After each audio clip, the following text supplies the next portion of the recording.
दोस्तों, अगर आप लोग हरियाणा के रहने वाले हैं और हरियाणा में आपका फैमिली आईडी बना हुआ है, हरियाणा परिवार पहचान पत्र बना हुआ है और सरकार से बहुत सारी स्कीम, बहुत सारी योजनाओं से आप लोग आज भी वंचित हैं। सरकार की कई सारी योजनाओं का लाभ आपको नहीं मिल पा रहा है, लेकिन अब आपको यहाँ पर हम छोटी सी बात बताएंगे कि हरियाणा परिवार पहचान पत्र अब एक ऐसा मूल दस्तावेज बनवा दिया जिसके जरिए सरकार की एक एक स्कीम का लाभ आपको मिलेगा। लेकिन यहाँ पर हम बात करने वाले हैं हरियाणा परिवार पहचान पत्र की एनुअल इनकम के बारे में। अब बहुत सारे परेशान हैं, बहुत सारे लोग परेशान हैं जिनकी फैमिली आईडी में एनुअल इनकम बढ़ गई है या फिर उनकी एनुअल इनकम बढ़ने से उनका बीपीएल राशन कार्ड कट गया है, उनका जो है कुछ बिजली का बिल भरना था वो नहीं भरा जा रहा है, या फिर सरकार से दर्जनों भर स्कीम ऐसी चलती हैं, सरकार के द्वारा चलाई जाती हैं। अभी हाल ही में मुख्यमंत्री ग्रामीण आवास योजना के तहत पक्के मकान जो है अलॉट किए गए थे, वो उस फैमिली आईडी की एनुअल इनकम बढ़ने से बहुत सारे गरीब परिवार जो है उन पक्के मकानों से भी वंचित रह गए। कह सकते हैं कि सरकार की दर्जनों योजनाएं जो आपकी फैमिली आईडी के एनुअल इनकम के ऊपर डिपेंड हैं। अगर इनकम बढ़ जाती है तो आपको लाभ नहीं मिलेगा, अगर आपकी इनकम सही है तो आपको दर्जनों योजनाओं का, दर्जनों स्कीमों का लाभ आपको मिल जाएगा। मान लीजिए आपको हरियाणा में अपनी बिटिया की आप लोग शादी कर रहे हैं और मुख्यमंत्री विवाह शगुन योजना का लाभ आप लोग लेना चाहते हैं, लेकिन आपकी फैमिली आईडी में एनुअल इनकम 1,80,000 रुपये से ज़्यादा हो गई है तो आपको लाभ नहीं मिलेगा। आप हरियाणा के अंदर डॉक्टर अंबेडकर हाउसिंग नवीकरण योजना का लाभ लेना चाहते हैं, लेकिन आपकी फैमिली आईडी में एनुअल इनकम 1,80,000 रुपये से ज़्यादा हो चुकी है तो लाभ आपको नहीं मिलेगा। हरियाणा में आपकी फैमिली आईडी में एनुअल इनकम 1,80,000 रुपये से ज़्यादा है और आप लोग दीनदयाल उपाध्याय अंत्योदय परिवार सुरक्षा योजना का लाभ लेना चाहते हैं, लेकिन आपको नहीं मिलेगा, आप योजना से बाहर हो गए क्योंकि आपकी फैमिली आईडी में एनुअल इनकम 1,80,000 रुपये से ज़्यादा है। तो ऐसी में दर्जनों स्कीम, दर्जनों योजनाओं को गिनवा सकता हूं जिनसे आप लोग वंचित रह जाते हैं। अब फैमिली आईडी की एनुअल इनकम कैसे कम हो सकती है ये प्रोसेस मैं आपको बताऊंगा। अगर आपकी फैमिली आईडी की एनुअल इनकम अभी हाल ही में बढ़ी है, आपकी फैमिली आईडी की एनुअल इनकम गलत तरीके से बढ़ गई है तो बिल्कुल आप लोगों को घबराने की ज़रूरत नहीं है, चिंता करने की कोई ज़रूरत नहीं है। आपकी फैमिली आईडी की एनुअल इनकम बढ़ गई है, उसको आप लोग बहुत आसान तरीके से, बहुत इजी तरीके से आप लोग उसकी एनुअल इनकम को लो करवा सकते हैं, कम करवा सकते हैं। आपका बीपीएल राशन कार्ड कट गया है वो भी आपका बन जाएगा। आप लोग दयालु योजना का लाभ लेना चाहते हैं वो भी आपको मिल जाएगी। ठीक है, आप लोग कहने का मतलब यह है कि सरकार से मिलने वाली दर्जनों स्कीम, दर्जनों योजनाओं का लाभ ले लेंगे।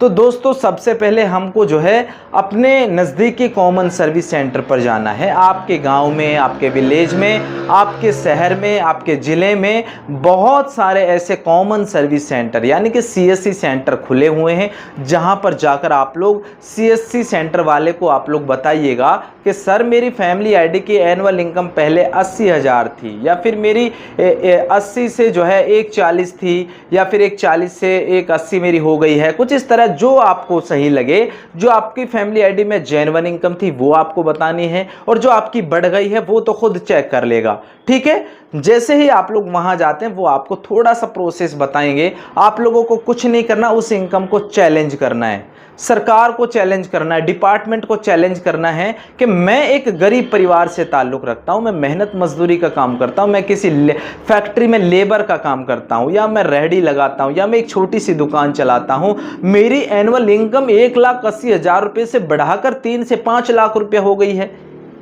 अगर मेरे पास इतनी एनुअल इनकम है तो मैं फिर गरीब कैसे हो जाऊंगा?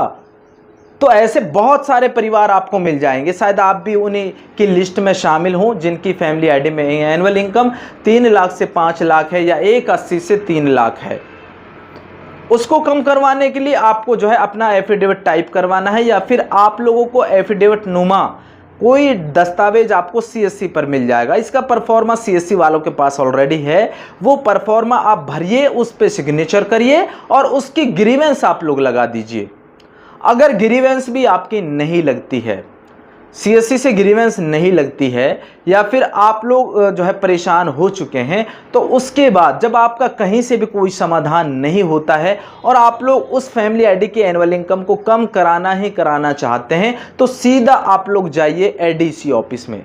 या फिर अभी तो कई सारे ऐसे ज़िले हैं, या हम यूँ कहें कि सभी 22 ज़िलों में लगभग समाधान शिविर लगते रहते हैं, क्योंकि हरियाणा के मुख्यमंत्री श्री नायब सिंह सैनी ने वो जो परेशान लोग हैं उनके लिए समाधान शिविर का आयोजन जो है किया जाता रहता है। महीने में लगभग 2-3 बार समाधान शिविर लगाए जाते हैं, जिसमें आला अधिकारी, आला अफसरान अलग अलग डिपार्टमेंट के वहाँ पर बैठे होते हैं और उस डिपार्टमेंट से संबंधित जो भी उनकी समस्याएं होती है वो उनको बताते हैं और उनका सॉर्ट आउट हो जाता है। तो हरियाणा परिवार पहचान पत्र की एनुअल इनकम को कम कराने के लिए या तो आप लोग अपने ज़िले के समाधान शिविर में जाइएगा, वहां पर आप लोग लिखित रूप में दीजिएगा, सर मेरी फैमिली आईडी की एनुअल इनकम गलत तरीके से बढ़ा दी गई है, मुझे सरकार की इन योजनाओं का लाभ नहीं मिल पा रहा है और मैं इन योजनाओं के लिए एलिजिबल हूं, पात्र हूं, मैं गरीब परिवार से हूं। ठीक है, ये आपको वहां पर बताना है। अगर वहां से भी नहीं होता है तो फिर उसका लास्ट एंड फाइनल, जब आप लोगों का कहीं से भी कोई काम ना हो, कोई अधिकारी आपकी सुनवाई ना करे, कोई सीएससी वाला सुनवाई ना करे, या फिर कहीं भी किसी भी डिपार्टमेंट, कोई दफ्तर में आपकी कोई सुनवाई नहीं कर रहा है और आपकी एनुअल इनकम बिल्कुल जेन्युइन जो है कम है और गलत तरीके से बढ़ गई है, अगर कोई सुनवाई ना करे, उसके बाद में आपको कुछ नहीं करना है, एक एप्लीकेशन आपको टाइप करवानी है और उसको सीएम हरियाणा के नाम जो है रजिस्टर्ड अपने ज़िले से सीएम काउंटर से करवा देना है, जिसे हम सीएम विंडो भी बोलते हैं। ठीक है, ये तरीका है और आपका जो समाधान है वो 100% होगा। मैं आपको चैलेंज के साथ बता रहा हूँ, 100% आपकी फैमिली आईडी की एनुअल इनकम को रीवेरीफाइड किया जाएगा, क्योंकि कई अक्सर देखा जाता है हरियाणा की जो फैमिली आईडी की वेरिफिकेशन का जो लोग काम करते हैं वो ग्राउंड पर नहीं जाते। सबसे मेन बड़ा कारण हरियाणा परिवार पहचान पत्र की एनुअल इनकम बढ़ने का मेन कारण है कि जो इनकम वेरिफिकेशन का जो काम करते हैं, एक तो उसमें जो नए बच्चे हैं, नए बालक हैं, वो काम करते हैं और टीचरों की भी ड्यूटी लगाई हुई है। बहुत सारे टीचर तो जो है स्कूल में बैठे बैठे इनकम को वेरीफाइड कर देते हैं। ये सेक्टर कमेटी और लोकल कमेटी, ये यहाँ से कई लोग इसको जो है वेरीफाई करते हैं। तो सब बहुत कम लोग हैं जो ग्राउंड पे जाकर, घर घर जाकर वेरीफाइड करते हैं, कोई नहीं करता, सब घर बैठे अपनी वेरिफिकेशन करते हैं। एक लोकल कमेटी वाला जो है 1 लाख से ऊपर दिखा रहा है, वहीं सेक्टर कमेटी वाला उसको 140 से ऊपर दिखा रहा है। तो जब तक एनुअल इनकम सेम नहीं होगी तब तक वेरिफिकेशन भी नहीं मानी जाएगी। तो यहाँ पर फिर उसको जो है एज इट इज ऐसे ही चलता रहता है और उसको बढ़ा देते हैं। सबसे मेन बड़ा कारण हरियाणा में जो भी फैमिली आईडी की एनुअल इनकम वेरीफाइड करते हैं वो ग्राउंड पर नहीं जाते। हमारे ज़िले में हम लोग यहाँ रहते हैं, मैं सीएससी वीएलई हूँ, हमने किसी को ग्राउंड पर वेरिफिकेशन करते हुए नहीं देखा और यही मेन कारण है कि जो एनुअल इनकम है वो बढ़ जाती है। दोस्तों, उम्मीद करता हूँ आज का ये वीडियो आप लोगों को ज़रूर पसंद आया होगा। अगर पसंद आया तो इस वीडियो को आप लोग ज़्यादा से ज़्यादा शेयर कर दीजिएगा। फिर मिलते हैं बहुत जल्द, तब तक के लिए आप लोग जुड़े रहिएगा सिर्फ और सिर्फ दानिश टेक्निकल पर। जय हिंद, जय हरियाणा, जय भारत।